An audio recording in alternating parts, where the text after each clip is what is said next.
नमस्कार, स्वागत है आप सभी का एवन उत्तराखंड में। मैं हूं आपके साथ ऋषभ पांडे। बुलेटिन की शुरुआत करेंगे इस वक्त की हेडलाइंस के साथ।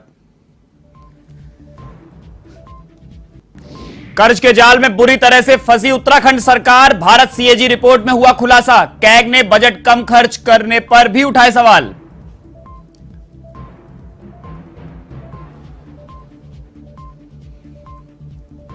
विधानसभा में स्पीकर ऋतु का कड़क अंदाज, सदन में बोली, प्रोफेसर रही हूं, अनुशासन प्राथमिकता, विपक्ष को भी आत्मचिंतन करने की जरूरत।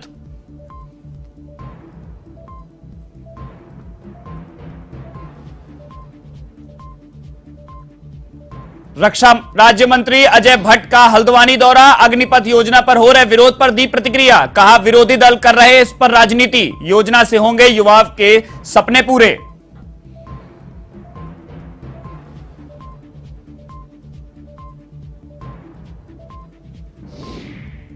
अग्निपथ को लेकर उबाल, हरिद्वार में जुटे देश भर से किसान। राकेश टिकैत के नेतृत्व में निकाला पैदल मार्च, तो हल्द्वानी में हुए लाठीचार्ज को लेकर जांच के आदेश।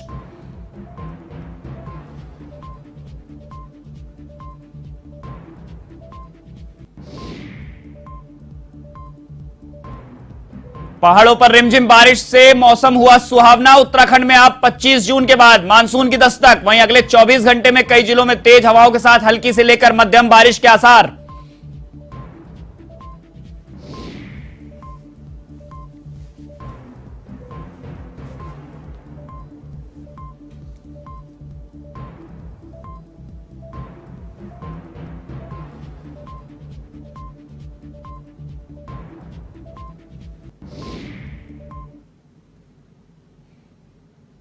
अब खबरें विस्तार से। उत्तराखंड सरकार कर्ज के जाल में बुरी तरह से फंसती जा रही है। हालात यह है कि अपनी जरूरतों के लिए हर साल वह जो कर्ज ले रही है उसके 71% के बराबर राशि उसे पुरानी उधारी और उस पर ब्याज को चुकाने पर खर्च करनी पड़ रही है। भारत के नियंत्रक महालेखा परीक्षक की लेखा परीक्षा रिपोर्ट से यह खुलासा हुआ है। बता दें कि विधानसभा के पटल पर 31 मार्च 2021 को समाप्त हुए वर्ष के लिए कैग की यह रिपोर्ट सदन पटल पर रखी गई। कैग ने बजट कम खर्च करने पर भी सवाल उठाए हैं। कैग रिपोर्ट के मुताबिक राज्य सरकार द्वारा कुल उधार पर ऋण और उसके ऊपर ब्याज के पूर्व भुगतान की प्रतिशतता अधिक होने से इसका खास फायदा नहीं हो पाता है। वहीं बकाया कर्ज में 13.66% की दर से बढ़ोतरी हो रही है और 2016-17 से 2020-21 की अवधि में राज्य सरकार ने 29,168 करोड़ रुपए का ऋण लिया। 2020 तक राज्य पर 73,751 करोड़ रुपए का कर्ज था, जो सकल राज्य घरेलू उत्पाद का 30.05% आंकी गई।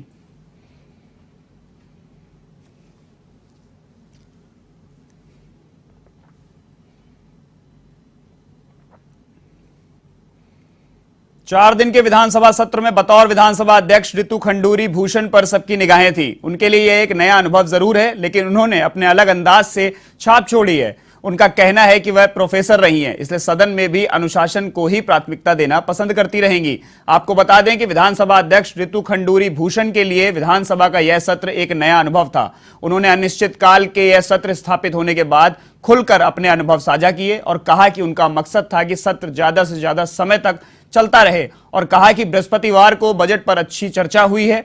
कई नए विधायक हैं, उन्हें बोलने का बेहतर मौका मिल सकता है। हालांकि चर्चा नहीं हो पाई। उन्होंने कहा कि मैं विपक्ष पर कोई टिप्पणी तो नहीं करूंगी, लेकिन उन्हें भी आत्मचिंतन की जरूरत है।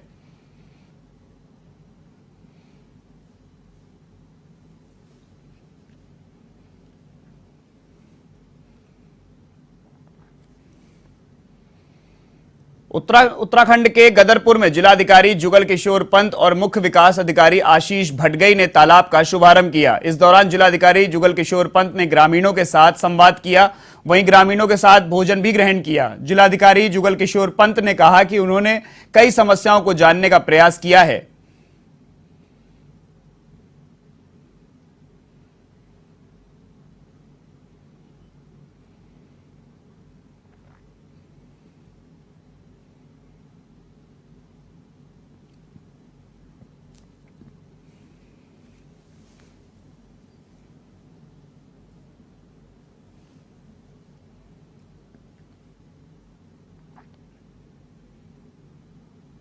प्रधानमंत्री आवास योजना ग्रामीण के अंतर्गत ग्राम पंचायत पिपलिया में अभी 2000 वर्ष 2021 का टारगेट था। इसके तहत हमें कुल 3 आवास यहाँ पर प्राप्त हुए हैं इस ग्राम पंचायत में।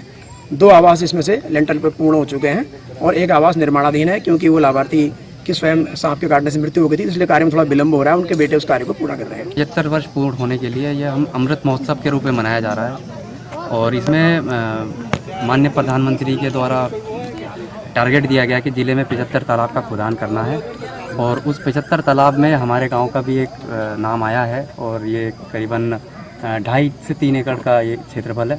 पिपलिया गांव में अमृत सरोवर योजना के तहत तालाब का निर्माण कार्य हो रहा है, उसी का निरीक्षण था और हम अपने पूरे जनपद में 75 तालाब इस तरह के बना रहे हैं, जिसमें सिर्फ जल संरक्षण ही नहीं होगा बल्कि इनको मत्स्य और अन्य कार्यों के लिए देगी आजीविका। रक्षा राज्य मंत्री अजय भट्ट उत्तराखंड के हल्द्वानी दौरे पर हैं। इस दौरान देश भर में अग्निपथ योजना को लेकर हो रहे विरोध को रक्षा राज्य मंत्री ने अपनी प्रतिक्रिया दी। उन्होंने विरोधी दलों पर हमला बोलते हुए कहा कि उनकी सरकार राष्ट्र नीति बना रही है, लेकिन विरोधी दल इस पर राजनीति कर रहे हैं। उन्होंने अग्निपथ योजना को युवाओं के सपने पूरा करने वाली योजना बताई।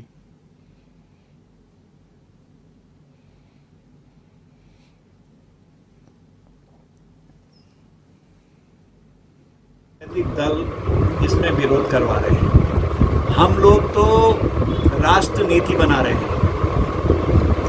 मोदी जी उनसे ये आप अपेक्षा करते हैं कि वो कहीं पर कोई गलत काम करेंगे? बहुत सोच समझ के काम कर रखा है। ये स्वर्णाक्षरों में लिखा जाएगा जो आज का कदम है अग्निवीर वाला।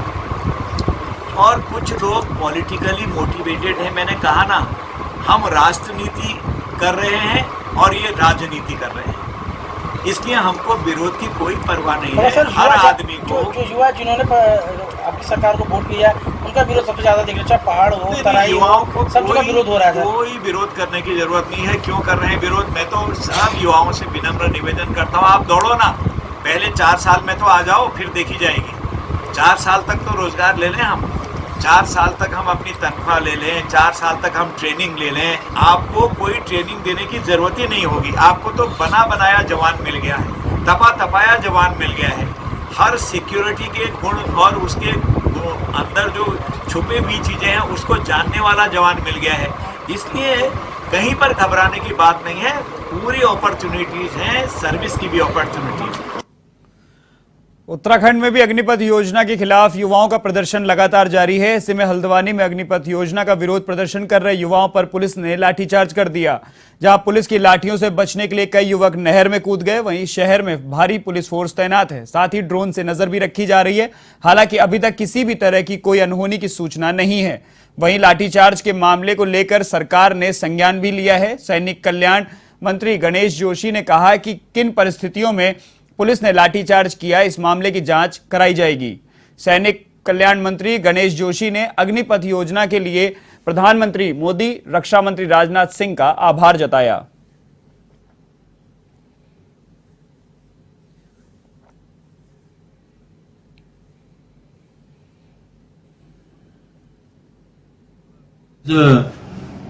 पांच साल सत्ता से बाहर रही, 5 साल सत्ता से बाहर है और अपने को जिंदा रखने के लिए कुछ ना कुछ तो करेंगे। लेकिन जहां आम जनभावना की बात है, आम नौजवानों के साथ है, मेरी सेना की कई बड़े अधिकारी से बातचीत हुई है, मेरे मित्र यहाँ पर के जनरल से मैंने मेरी कल उनसे बात हुई है, क्योंकि ये केवल भारत में ही नहीं हो रहा है।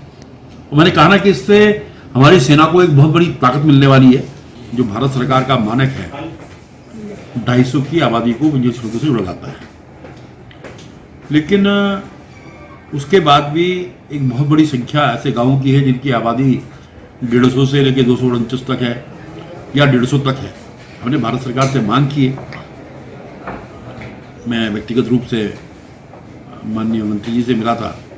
मुझे पूरा भरोसा है कि हमारी भौगोलिक स्थिति को देखते हुए, क्योंकि यहाँ पर हमारे पहाड़ में आबादी बहुत कम होती है, उस पर विचार होगा। निश्चित ही डबल इंजन की सरकार का लाभ।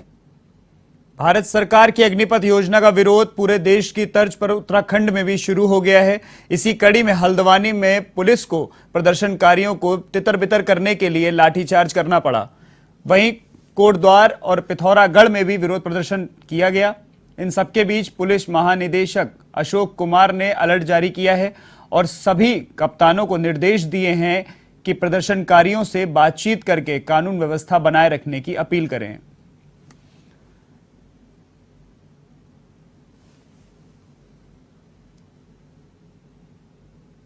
एसपीज को, हमारे डीआईजीज को निर्देशित किया है कि वो युवाओं से बात करें, उनको समझाने का प्रयास करें, कोचिंग सेंटर्स वालों से बात करें, उन्हें भी समझाने का प्रयास करें और किसी भी हालत में राज्य में शांति व्यवस्था की स्थिति बिगड़ने ना दें, शांति व्यवस्था बनी रहनी चाहिए। मैं भी युवाओं से अपील करता हूं कि कृपया करके ऐसा कोई कार्य न करें जिससे कि प्रदेश की शांति व्यवस्था खराब हो, क्योंकि फिर ऐसे में हमें एफआईआर दर्ज करनी पड़ती है। एफआईआर दर्ज होगी तो युवाओं को ही नुकसान होगा, क्योंकि कल को उनको अगर सरकारी नौकरी जो मिलने वाली होगी उसमें उनका वेरिफिकेशन भी नहीं हो पाएगा।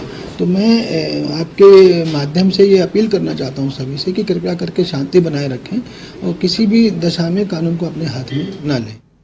उत्तराखंड के रामनगर में केंद्र की अग्निपथ योजना को लेकर छात्रों और कांग्रेसी कार्यकर्ताओं ने विरोध प्रदर्शन किया। इस दौरान उन्होंने केंद्र सरकार और रक्षा मंत्री के खिलाफ जमकर नारेबाजी की और केंद्र सरकार का पुतला जलाया। लखनपुर चुंगी पर पूर्व छात्र संघ अध्यक्ष सुमित लोहानी के नेतृत्व में युवाओं ने विरोध जताया और उन्होंने सेना की लिखित परीक्षा को भी शीघ्र कराने और इस योजना को वापस लेने की मांग की है। वहीं दूसरी ओर कांग्रेस जिला उपाध्यक्ष अनिल अग्रवाल के नेतृत्व में कांग्रेस कार्यकर्ताओं ने राष्ट्रपति के नाम एसडीएम को ज्ञापन सौंपा।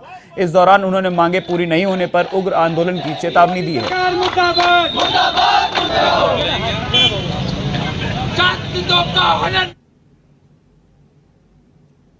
ये देखिए, आज हमने भारत सरकार का पुतला दहन किया है। अग्निपथ जो देश विरोधी कानून यहाँ पर लेके आ रखे हैं आर्मी के लिए, और उसका हम पुरजोर विरोध करते हैं। ये सारे युवा आर्मी के ट्रेनिंग वाले थे, इनकी लिखित जो परीक्षा होनी थी वो रद्द कर दी गई है, जिसका हम पुरजोर विरोध करते हैं। और साथ ही कल जो हल्द्वानी में लड़कों पर लाठीचार्ज हुआ है उसका भी पुरजोर विरोध करते हैं। उसके साथ मद्देनजर रखते हुए हमने आज भारत सरकार व राजनाथ सिंह का पुतला दहन करा है। जैसा आपको मालूम है, भारत सरकार के द्वारा एक अग्निपथ योजना निकाली गई है, जिसमें पूरे देश के ही हमारे युवाओं के साथ एक अत्याचार किया जा रहा है। उनको एक शॉर्ट टर्म सर्विस दी जा रही है आर्मी में, जिसका हम कांग्रेस पार्टी और पूरे देश की जनता और पूरे देश के युवा। अब खबर उत्तराखंड के देहरादून से है, जहां एनएसयूआई कार्यकर्ताओं ने कांग्रेस कार्यालय से घंटाघर तक अग्निपथ योजना के विरोध में मार्च निकाला और विरोध प्रदर्शन किया। साथ ही केंद्र सरकार का पुतला दहन कर कार्यकर्ताओं ने अपना विरोध जताया। एनएसयूआई कार्यकर्ताओं का कहना है कि छात्र लगातार सरकार से इस योजना को वापस लेने की मांग कर रहे हैं, लेकिन सरकार युवाओं की नहीं सुन रही है।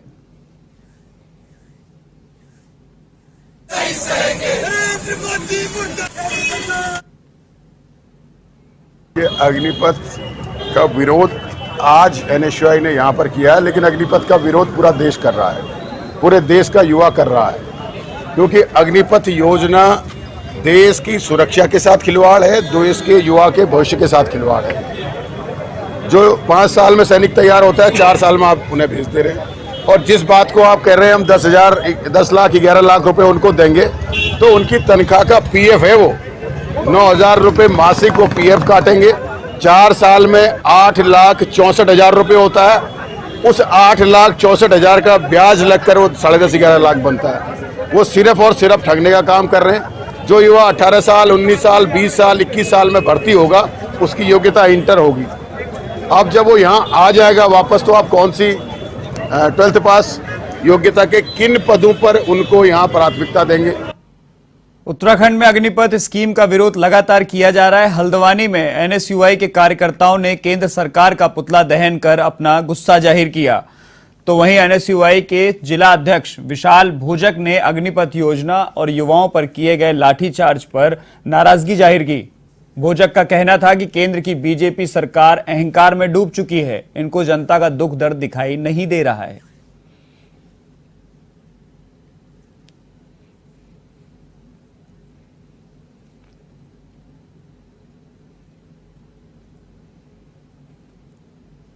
देखिए, आज यहाँ पर हम सभी एनएसयूआई कार्यकर्ताओं द्वारा जो केंद्र सरकार द्वारा टीओडी लाई गई है, उसके विरोध में यहाँ पर केंद्र सरकार का पुतला दहन किया गया और केंद्र सरकार लगातार अपनी मनमानी नीतियाँ अपने उद्योगपति मित्रों को फायदा पहुँचाने के लिए अपनी मनमानी नीतियाँ देश में लगातार पिछले 8 साल से थोपती हुई आई है। आप किसान आंदोलन लीजिए, आप सीए एनआरसी लीजिए और अन्य कई नीतियाँ ले लीजिए। उस प्रकार से इसी प्रकार सेना के लिए जो नीति लाई गई है, इसका हम सभी लोग यहाँ पर मिलकर विरोध कर रहे हैं। भाजपा सरकार पूरी तरीके से देश को निजीकरण की ओर ले जाना चाहती है, जो कि हम इस देश में होने नहीं देंगे और देश का हर एक युवा इसके खिलाफ आवाज़ उठाएगा। देखिए, आप देखिए पूरे देश में इसके खिलाफ विरोध प्रदर्शन हो रहा है। और कल जिस प्रकार से हल्द्वानी में युवाओं ने इसका विरोध किया था और उस पर सरकार के आदेश पर सरकार द्वारा उन पर लाठीचार्ज किया गया, तो वो काफ़ी निंदनीय है और उसका हम पूरी तरीके से विरोध करते हैं। देश भर में केंद्र सरकार की अग्निपथ योजना को लेकर आक्रोशित युवा विरोध प्रदर्शन कर रहे हैं। इसको लेकर उत्तराखंड के बाजपुर कोतवाली में सीओ वंदना वर्मा और तहसीलदार यूसुफ अली ने आर्मी की भर्ती के लिए तैयारी कर रहे युवाओं के साथ बैठक आयोजित की। बैठक में उन्होंने युवाओं से शांतिपूर्ण तरीके से अपनी मांग को रखने और किसी भी तरह से कानून व्यवस्था को हाथ में न लेने की अपील की।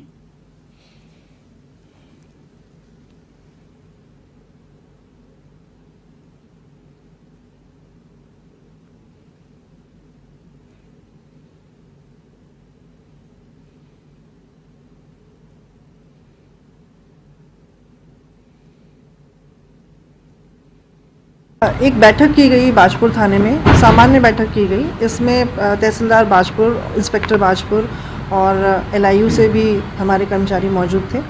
हमने यहाँ पर जो भी ये बच्चे जो आर्मी में भर्ती की लिए प्रयास कर रहे हैं लंबे समय से, इन सभी बच्चों को बुलाया था और इनसे एक सामान्य वार्ता की है और इन बच्चों से क्या इनकी समस्याएं हैं, किस बातों के लिए ये लोग परेशान हैं, ये सब बात की है। साथ ही साथ इनको समझाया गया है कि किसी भी प्रकार के ऐसे कार्य ना करें जिससे लॉ एंड ऑर्डर प्रभावित हो और ऐसा कोई भी कार्य ना करें कि बाद में इसमें कोई मुकदमा दर्ज हो या कोई भी इन पर परेशानी आए। बच्चे सभी समझदार हैं, सभी ने इस बात का समर्थन किया है कि वो कानून से हटकर नहीं चलेंगे और अभी वो अपना ध्यान, अपनी एनर्जी प्रॉपर जो सही दिशा में उसे चैनलाइज, मोटिवेट करने। अब खबर उधम सिंह नगर के जसपुर से है, जहां अग्निपथ योजना पर विरोध प्रदर्शन को लेकर युवाओं के साथ बैठक की गई। बैठक का आयोजन सूत मिल चौकी में जसपुर कोतवाल की ओर से किया गया और युवाओं को समझाया गया कि सड़कों पर विरोध ना करें, साथ ही नियमों के अनुसार चलने की अपील की गई है। वहीं गैर कानूनी तरीके से विरोध करने पर कार्रवाई करने की चेतावनी भी दी। आपको बता दें कि पुलिस प्रशासन पूरी तरह से अलर्ट दिया गया है।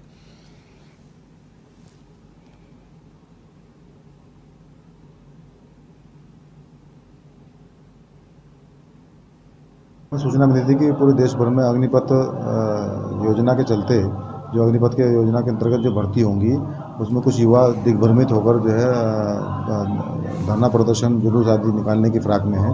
तो इस संबंध में हमने हमारे थाना क्षेत्र में जितने भी लोग आर्मी की, पुलिस की तैयारी करते हैं, तो उन्हें मीटिंग के लिए बुलाया गया था।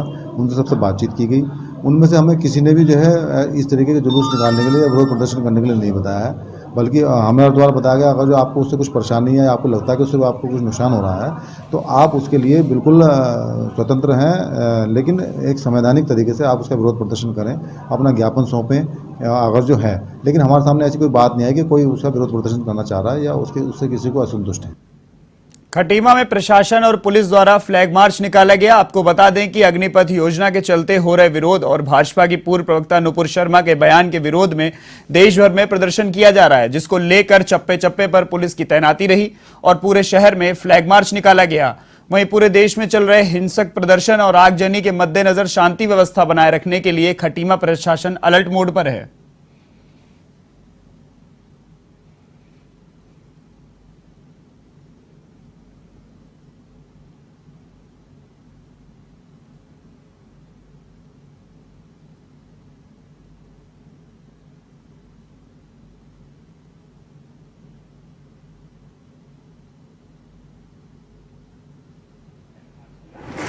लोगों द्वारा यह आशंका की गई थी कि उनके द्वारा धार्मिक उन्माद फैलाया जाता है, तो इसलिए पुलिस और हमारे द्वारा, मेरे द्वारा भी ज्वाइंट फ्लैग मार्च टाइप का किया गया ताकि शांति का माहौल बना रहे पुलिस में। देखिए, एक नूरी हिना करके महिला है जिसके द्वारा ये फेसबुक पर पोस्ट किया गया था, तो उसके द्वारा जुलूस या कुछ धरना प्रदर्शन किया जाएगा, क्योंकि इस टाइम समय में उचित नहीं था।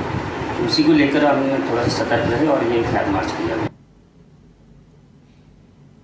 पर्यटन नगरी मसूरी में शनिवार सुबह से ही झमाझम बारिश हो रही है, जिसके चलते जनजीवन अस्त व्यस्त दिखाई दिया। साथ ही सबसे ज्यादा प्रभाव स्कूली छात्र छात्राओं पर पड़ रहा है। आपको बता दें कि पर्यटन नगरी मसूरी में सीजन चरम पर है और लगातार पर्यटक मसूरी की ओर रुख कर रहे हैं। ऐसे में बारिश होने से मौसम में ठंडक महसूस होने लगी है, जिसका पर्यटक जमकर आनंद लेते दिखाई दिए। इस बुलेटिन में फिलहाल के लिए इतना ही। देश और दुनिया की तमाम खबरों के लिए देखते रहिए A1 TV। नमस्कार।